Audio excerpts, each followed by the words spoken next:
Now we are starting with the structure and development of anther and male gametophyte. The anther show great variety in form, but a typical anther has two anther lobe, that is diathecus. Each anther lobe has characteristically two pollen chambers. They are known as microsporangia.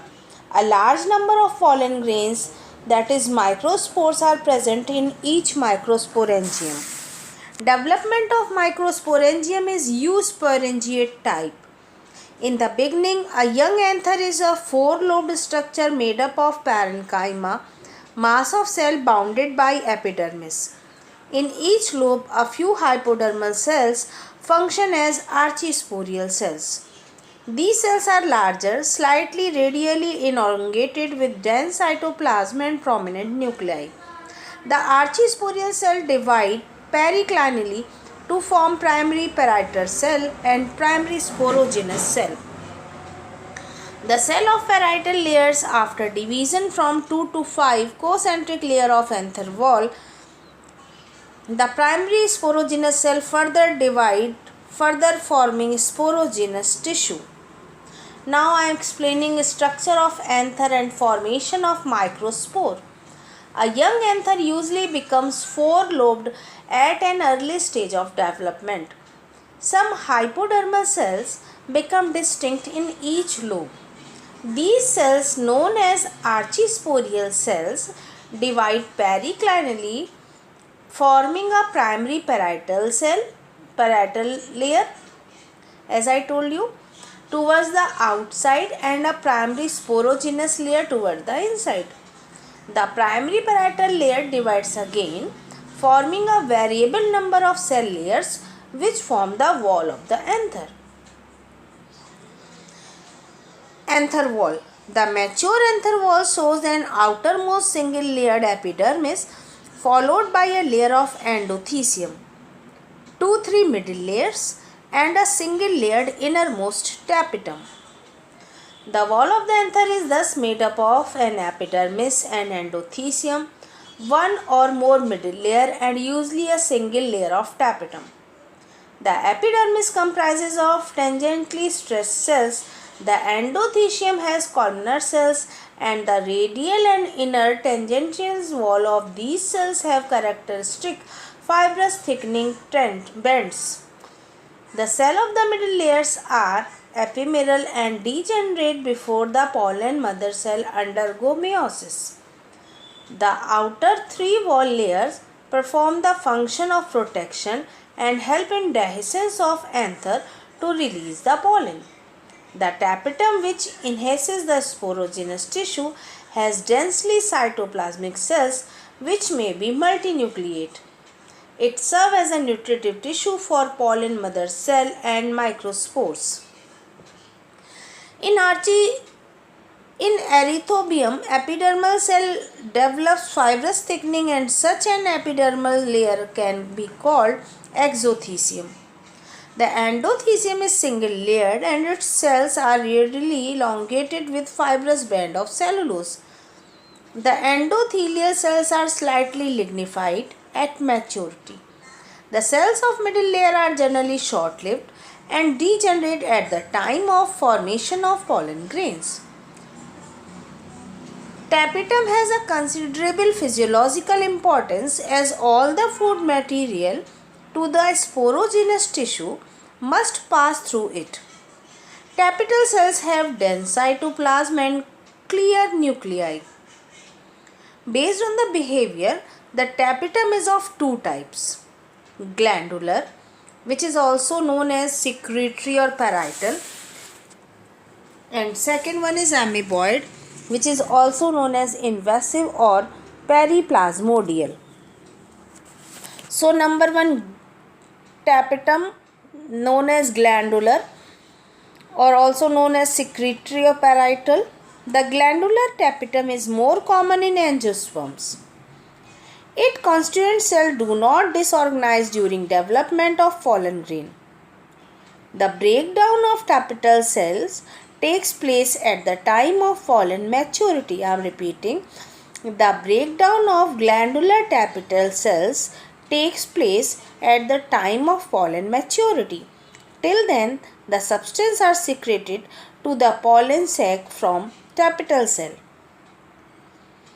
Now I am talking about Ubish bodies. A stage of sporogenous tissue, a number of spherical bodies of lipid nature called proubish bodies develop in cytoplasm of tapetal cell.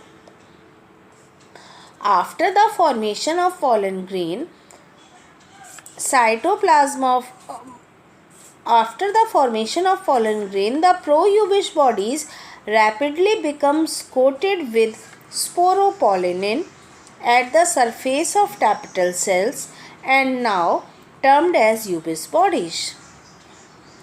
I am repeating. At the stage of sporogenous tissue, a number of spherical bodies of lipid nature called proubish bodies develop in the cytoplasm of tapetal cell. After the formation of pollen grain, the proubish bodies rapidly becomes coated with sporopollenin at the surface of tapetal cells and now termed as Ubish bodies. All the tapetal cell wall by this time disappear and the cytoplasm is completely disorganized. It is believed that Ubish bodies are involved in external thickening of exine pollen grain. And the second tapetum is amoeboid, which is also called invasive or periplasmodial. Amoeboid tapetum show early stage breakdown of cells and protoplast mass move into anther cavity. It is followed by fusion of protoplast to form a tapetal plasmodium around the pollen mother cell and pollen grain. The close association between the developing pollen grain and tapetal plasmodium suggests that the latter has a nutritive influence on the transport of material into the pollen grains. Amoeboid tapetum is of primitive type and found mostly in lower monocots and in some lower dicots. I am repeating. Amoeboid tapetum is of primitive type and is found mostly in lower monocots and in some lower dicots.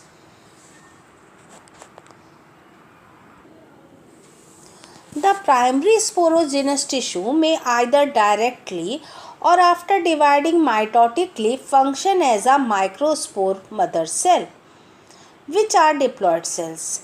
Each microspore mother cell undergo meiosis and forms 4 haploid microspores or pollen grains. The process of formation of microspores from the sporogenous tissue is said to be microsporogenesis. I am repeating. The process of formation of microspores from the sporogenous tissue is said to be microsporogenesis.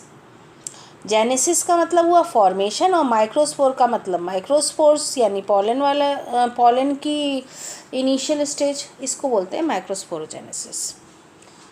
Now I am telling about dehiscence of anther. The mature anther dries up. The sterile strip present between the two pollen sac of each anther lobe disintegrate to form a single cavity.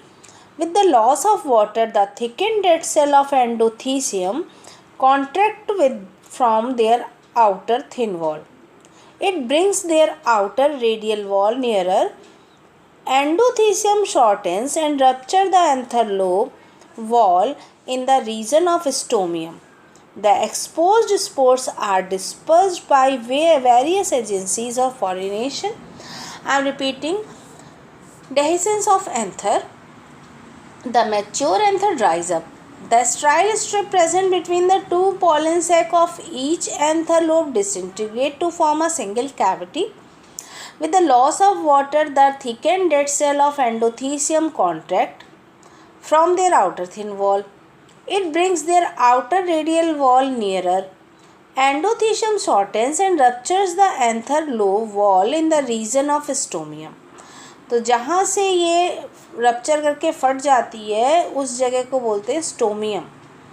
The exposed spores are dispersed by various agencies of pollination. Now I am talking about pollen tetrad and the structure of microspore. The 4 microspores formed from a microspore mother cell are usually arranged in tetrahedral or isobilateral tetrad. In tetrahedral tetrad, the 4 microspores lie at the 4 corners of tetrahedron. Thus, when seen from an angle, only 3 microspores are visible and the fourth lies at the back. In isobilateral tetrads, all the 4 microspores are arranged in one plane. Sometimes microspore may be arranged in deciduate like Magnolia, T-shaped like Aristolochia, or linear example Halophila tetrad. The microspore of a tetrad usually separate from each other as the anther matures, but sometimes they do not separate and remain stuck together in group as in Drimys and Drosera. Such groups are called compound pollen grains. In the members of family Asclepiadaceae, all microspores in a pollen sac form a single mass called pollinium. The pollen grain, that is microspore, are uninucleate when they separate from the tetrad. So, structure of pollen grain. The study of external morphology of mature pollen grain is called palynology. The pollen grain represent the male gametophyte. Pollen grains are generally spherical, measuring about 25 to 50 micrometer in diameter. The wall or covering of pollen grain is called sporoderm. A pollen grain, that is microspore, has 2 wall layers, an outer thick ornamented exine and inner thin intine. The exine exhibit a fascinating array of patterns and designs and is chiefly composed of sporopollenin. Sporopollenin is a substance considered to be the oxidative polymer of carotenoids and or carotenoid esters.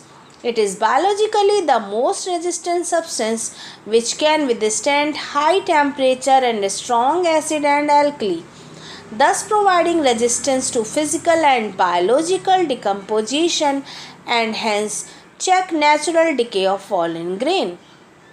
तो इसीलिए जो pollen grains हैं उनका fossilisation हो जाता है और सालों तक वैसे ही रहते हैं ये, क्योंकि इनकी जो एग्जाइन है इसमें ये स्पोरोपोलेनिन जो है बहुत ही हार्ड सब्सटेंस प्रेजेंट है और इसमें सिलिका होता है जो सैंड में होता है, इसलिए इसका ब्रेकडाउन नहीं होता और स्पोरोपोलेनिन की वजह से पॉलन ग्रेन सालों तक ऐसे ही पड़े रहते हैं और इनका कुछ नहीं बिगड़ता है.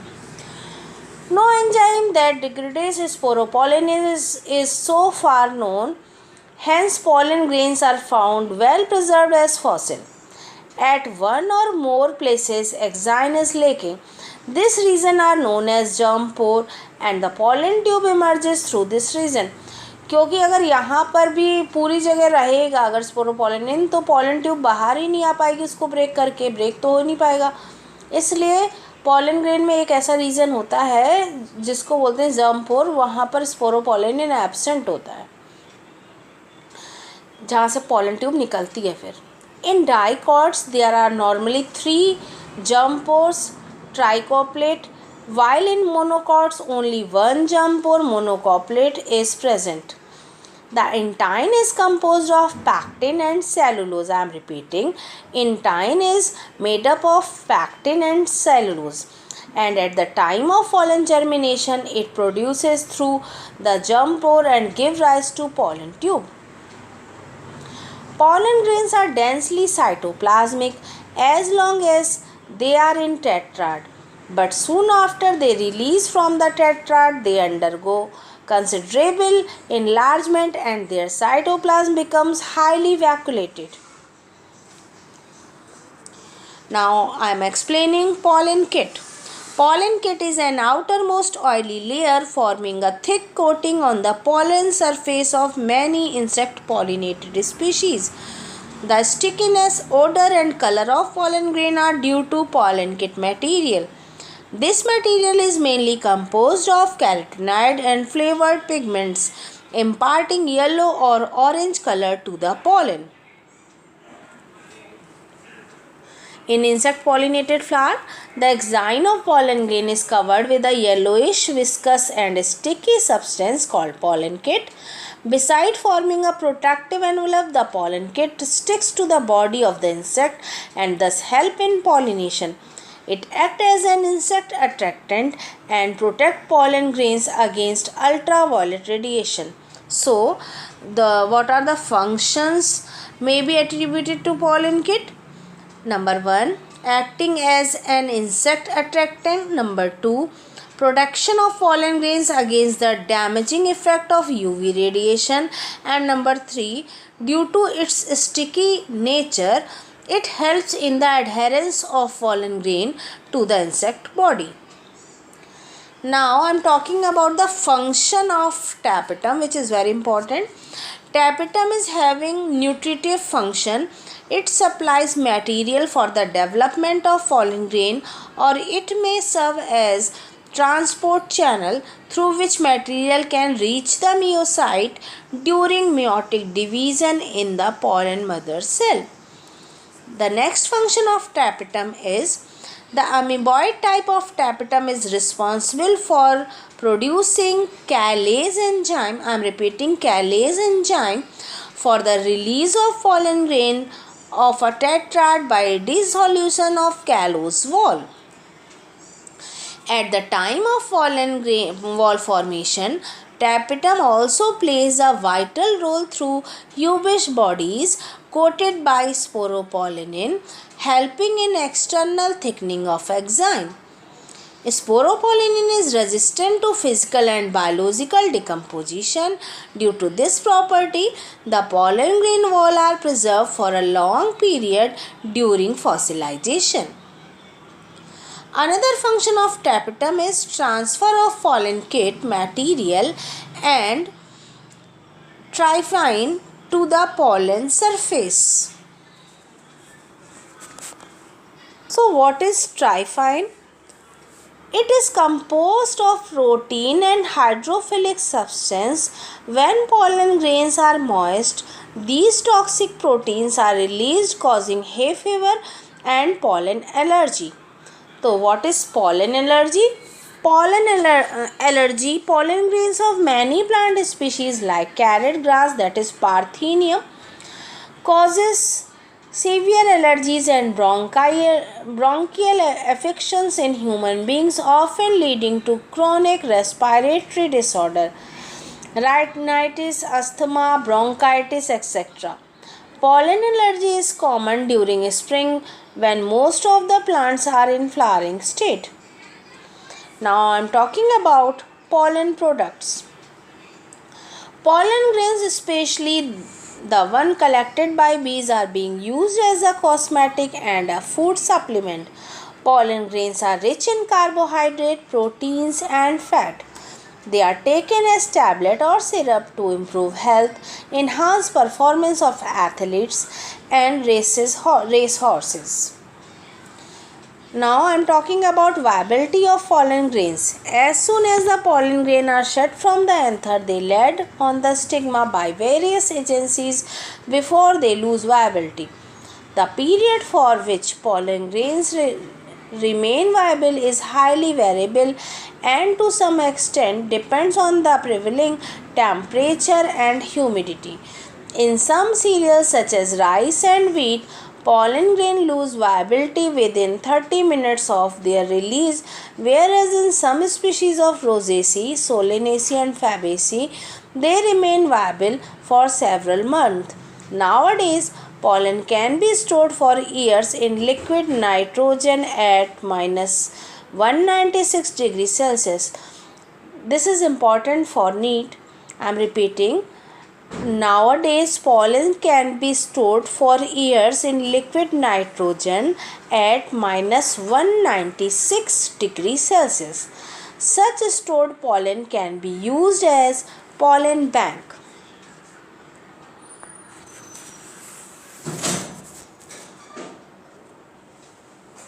Now I am talking about sporogenous tissue.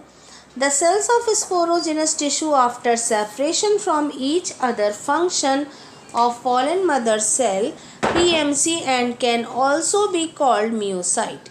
Each PMC2 and undergo meiosis to form 4 haploid pollen grains or microspores arranged in a form of tetrad. So I am again talking about microsporogenesis and development of pollen grain. During meiosis in pollen mother cell PMC, two patterns of cell wall formation can be seen.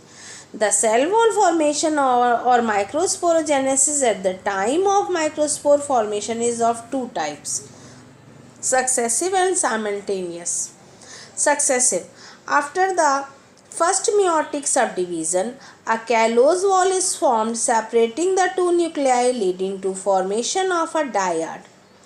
The cell of a dyad undergoes second meiotic subdivision to form a tetrad of 4 cells.